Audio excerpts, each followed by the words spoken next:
तो आज हम बेसिकली पढ़ने वाले हैं कि हमारे कोलॉइड के ऊपर चार्ज कैसे आता है। सही है ना, कि कोलॉइड जो है पॉजिटिवली चार्ज और नेगेटिवली चार्ज कैसे आता है।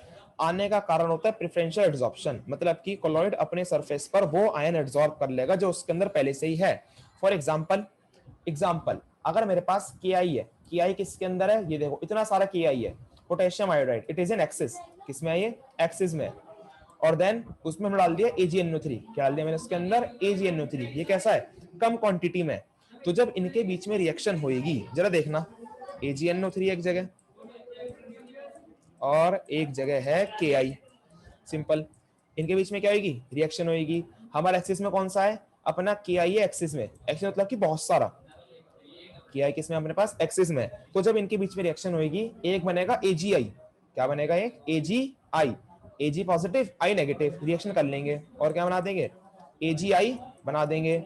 प्लस प्लस बचेगा क्या क्या, बचेगा यहां से K positive, simple, K positive plus पहले वाले से क्या बचेगा, NO3 नेगेटिव, NO3 नेगेटिव। एक बचेगा अपने पास K पॉजिटिव, एक बचेगा अपने पास NO3 नेगेटिव, प्लस प्लस और क्या बचेगा जी, और बचेगा आई नेगेटिव। अब ये आई नेगेटिव क्यों बचेगा, क्योंकि जो अपना के आई है वो इतना ज्यादा है कि जितना एजी था वो सारा रिएक्ट तो कर जाएगा, जितना एजी था वो सारा का सारा रिएक्ट कर जाएगा आई से, लेकिन रिएक्शन करने के बाद भी आई नेगेटिव बचा रह जाएगा। क्यों बचा रह जाएगा, क्योंकि के आई किसमें, एक्सिस में। बहुत ज्यादा क्वांटिटी में होने की वजह से जो अपना आई नेगेटिव कर जाएगा, बचा हुआ रह जाएगा। सही है ना, सिंपल सा फंडा। तो जब ये बचा रह गया तो अपना AgI जो है वो क्या अपना कोलॉइड है, AgI जो है वो क्या अपना कोलॉइड है। अब जरा देखना, जो ये AgI है ये इसका सरफेस है, ये AgI है, ये इसका क्या है, सरफेस। AgI अपने सरफेस पर वो आयन एड्सॉर्ब करेगा जो इसके अंदर पहले से होगा, वही प्रेफरेंशियल एड्सॉर्प्शन। इसके अंदर कौन सा आयन पहले से प्रेजेंट है, इट इज आई नेगेटिव। कौन सा आयन पहले से प्रेजेंट है, इट इज आई नेगेटिव। तो इन्हें क्या करा, आई नेगेटिव को अपने सरफेस पे एड्सॉर्ब कर लिया। जरा देखो, ये आई नेगेटिव, ये आई नेगेटिव, ये आई नेगेटिव, इनने क्या करा, अपने सरफेस पर आई नेगेटिव को कर लिया एड्सॉर्ब और एक बना दी परमानेंट लेयर। क्या बना दी इनने अपने सरफेस पर, एक परमानेंट लेयर बना दी आई नेगेटिव की। जरा देखिए, ये जो आई नेगेटिव लेयर है ना, इसे कहते हैं हम लोग परमानेंट लेयर। अब नेगेटिव चार्ज आया है तो पॉजिटिव चार्ज पीछे से अपने आप ही आएगा। तो सिंपल सी फंडा, 30 के पास का आएगा, आई नेगेटिव आ गया। अब पीछे से कौन आएगा, के पॉजिटिव। जरा देखना, के पॉजिटिव आ गया। ये जो के पॉजिटिव की लेयर है इसे कहते हैं हम लोग डिफ्यूज्ड लेयर। क्या कहते हैं इसे हम लोग, डिफ्यूज्ड लेयर। क्यों, क्योंकि ये लेयर जो होती है वो कभी कभी आती है और कभी कभी हट जाती है, मतलब कि लेयर हट सकती है। मतलब कि जो अपना कोलॉइड है उसके ऊपर तो चार्ज लगाना है, लेकिन जो कोलोइडल सॉल्यूशन होएगा वो हमेशा कैसा रहना चाहिए, न्यूट्रल रहना चाहिए। तो उसे न्यूट्रल बनाने के लिए जो अपना आई नेगेटिव जो इन्हें एड्सॉर्ब करा है उसी के जैसा कौन आएगा, के पॉजिटिव आएगा और उसके चारों तरफ बना देगा एक डिफ्यूज्ड लेयर, ताकि जो अपना ओवरऑल सॉल्यूशन है वो कैसा रहे, वो रहे न्यूट्रल।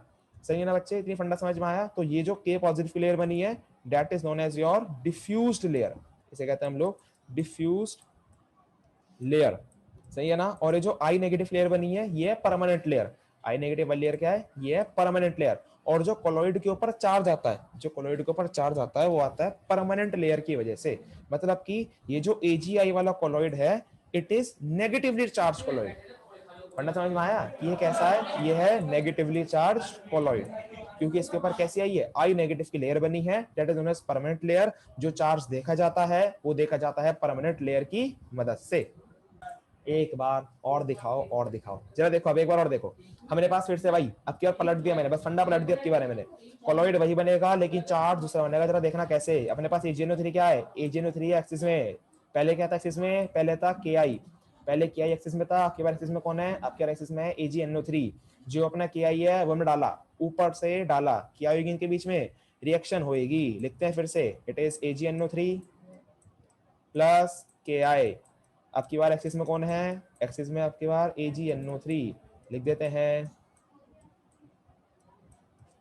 एक्सिस में अपने पास सबकी बार AgNO3 और KI अपना कम है। जब रिएक्शन होगी, रिएक्शन होने के बाद AgI बन गया। इस AG ने इस I से कर ली रिएक्शन। देखना जरा कौन से AG ने, इस AG ने इस I से कर ली रिएक्शन और क्या बन गया, AgI अपना कोलॉइड। अभी हमारे को चार्ज नहीं मालूम, निकालेंगे जरा चार्ज कैसा आएगा। ये आ गया अपने पास कोलॉइड, प्लस बचा क्या क्या, बचा अपना NO3, बचा क्या अपना NO3 negative plus K positive, सही है ना। एजी सिलेक्शन हो गई, क्या बचा अपना NO3 negative plus K positive. लेकिन एजी क्या था अपना एक्सिस में था, एजी क्या था अपना एक्सिस में, तो अपने पास एजी भी बचा रहेगा, क्योंकि इतना एजी है कि सारा का सारा आई उसे कोलॉइड नहीं बना पाएगा। जो एजी आई बना तो सही, लेकिन एजी क्या था एक्सिस में था, तो इसकी वजह से एजी भी बचा रह गया। अब जरा देखना, ये ना मेरे पास कोलॉइड एजी आई, ये रही इसकी लेयर एड्सॉर्प्शन लेयर, जिसको होगा एड्सॉर्प्शन। इसके अंदर कौन सा आयन है जो कि बचा हुआ है, that is AG. So due to preferential adsorption, जब इसके ऊपर क्या आएगा प्रेफरेंशियल एड्सॉर्प्शन, ये प्रेफरेंस किसको देगा, जो आयन इसके अंदर प्रेजेंट है। आयन दो ही प्रेजेंट है, एक एजी और एक आई। आई तो सारे हो गए खर्च, आई तो सारे हो गए खर्च, बचा क्या एजी। तो इस चारों तरफ किस लेयर बन जाएगी, इसके चारों तरफ लेयर बन जाएगी एजी की। It is AG plus AG plus AG plus, और इसका नाम होगा परमानेंट लेयर। क्या नाम होगा इसका, परमानेंट लेयर, सही है ना। एजी प्लस की जो परमानेंट लेयर का चार्ज होता है वही चार्ज होता है कोलॉइड का। तो कहने का मतलब ये जो कोलॉइड है that is your positively charge colloid. कैसा कोलॉइड है ये, पॉजिटिवली चार्ज कोलॉइड, क्योंकि परमानेंट लेयर पे क्या है एजी प्लस है। देन नेक्स्ट जो अपना कोलॉइड है वो तो हो गया पॉजिटिवली चार्ज, लेकिन ओवरऑल सॉल्यूशन इज न्यूट्रल। अगर इसको न्यूट्रल करना है तो इसका अपोजिट, मतलब कि पॉजिटिव का अपोजिट इसके ऊपर लाना पड़ेगा, that is NO3 negative. NO3 negative इसके चारों तरफ क्या हो जाएगा, एक लेयर बनाएगा इकट्ठा होकर, that is known as non permanent layer या फिर डिफ्यूज्ड लेयर। क्या कहते हैं इसे हम लोग, डिफ्यूज लेयर या फिर नॉन परमानेंट लेयर। जो डिफ्यूज लेयर होती है वो बनती है बिगड़ती है इसकी वजह से इसके ऊपर इसका होना या ना होना कोलॉइड के चार्ज से फर्क नहीं डालता है, वैसे क्या करती है न्यूट्रल करने का काम करती है। It is known as diffused layer, सही है ना। जो बाहरी लेयर है it is known as diffused layer. अब बताइए जरा, पढ़ना समझ में आया डिफ्यूज लेयर और परमानेंट लेयर का, पॉजिटिव कोलॉइड और नेगेटिव कोलॉइड। बिल्कुल सही बताया तुमने, फिजिक्स में बिल्कुल तुमने सही पढ़ा है। पोटेंशियल डिफरेंस होता है, पोटेंशियल डिफरेंस क्या होता है, पॉजिटिव और नेगेटिव के बीच का डिफरेंस। यहाँ पर देखेंगे जरा, ये है पॉजिटिव लेयर, ये है नेगेटिव लेयर, इन दोनों के बीच में क्या होगा, एक डिफरेंस होएगा जिसे हम लोग कहते हैं जीटा पोटेंशियल। यहाँ पर उसका नाम क्या है, जीटा पोटेंशियल, सही ना बच्चे। जीटा पोटेंशियल क्या बताया, जो पॉजिटिव लेयर और नेगेटिव लेयर के बीच का पोटेंशियल डिफरेंस होता है, that is known as zeta potential. That is the potential difference between permanent layer and diffused layer is known as zeta potential. ऐसे यहाँ पर देखेंगे, जो ये नेगेटिव लेयर और ये पॉजिटिव लेयर, इनके बीच में होगा एक पोटेंशियल डिफरेंस जिसका नाम क्या होगा, जीटा पोटेंशियल। जीटा पोटेंशियल समझ में आया, एक मार्क्स से पूछेगा जीटा पोटेंशियल क्या होता है। प्रेफरेंशियल एब्जॉर्प्शन होता है the ability of colloidal particles to absorb the ion of the electrolyte on their surface and it is responsible for the presence of the charge of the particle। मतलब कि अपने surface पर absorb करने की ताकत, उसे कहते हैं हम लोग प्रेफरेंशियल एब्जॉर्प्शन। सारी बातें सेम सेम जो मैंने बताई वही की वही लिखी हुई है कि जीटा पोटेंशियल क्या होता था, कि अपना जो पोटेंशियल है किस किस के बीच में, फिक्स्ड लेयर के बीच में, वही है परमानेंट कह लो चाहे फिक्स्ड कह लो, या फिर प्राइमरी लेयर के बीच में। और आज अपने चैप्टर का आखिरी दिन, बस कल को ये रह गया था, ये और देख लो, दैट इज इलेक्ट्रोफोरेसिस।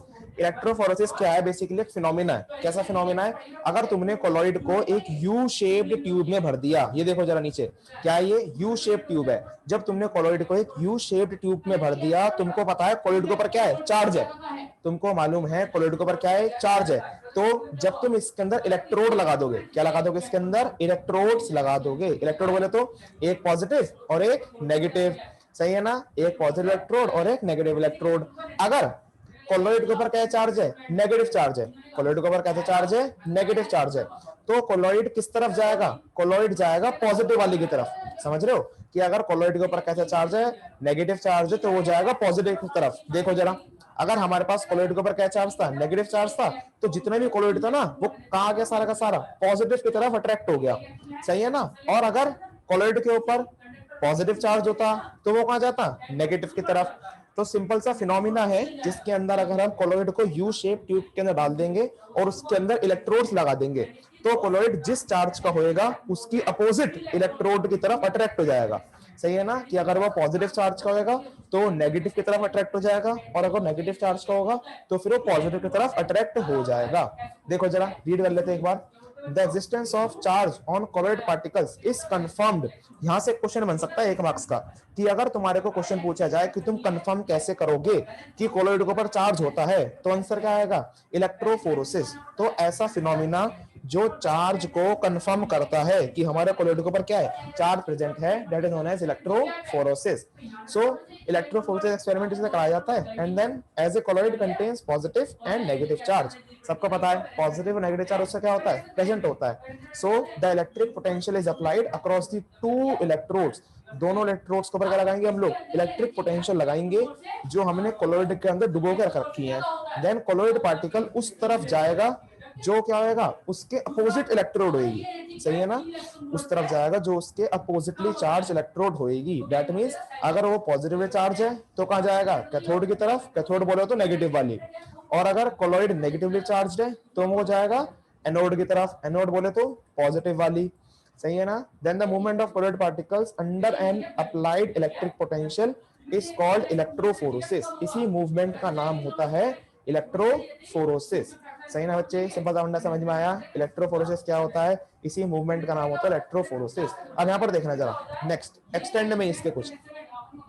नेक्स्ट हमारे पास है इलेक्ट्रोओस्मोसिस। अभी इलेक्ट्रोओस्मोसिस क्या होता है कि अगर तुम किसी तरीके से कोलॉइड को रोक दो। कोलॉइड को रोक दो मतलब कि उसके जो डिस्पर्स्ड फेज है, क्या है उसका, डिस्पर्स्ड फेज। अगर तुम किसी तरीके से डिस्पर्स्ड फेज का मूवमेंट रोक दोगे, किसी तरीके से डिस्पर्स्ड फेज का मूवमेंट रोक दोगे, तो क्या होएगा, डिस्पर्जन मीडियम मूव करना शुरू कर देगा। तो क्या होगा, डिस्पर्जन मीडियम मूव करना शुरू कर देगा, और उसी को हम लोग कहते हैं इलेक्ट्रोओस्मोसिस।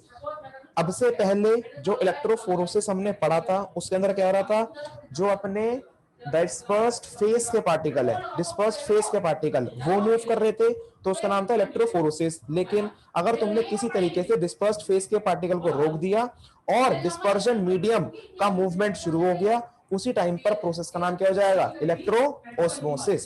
सही है ना।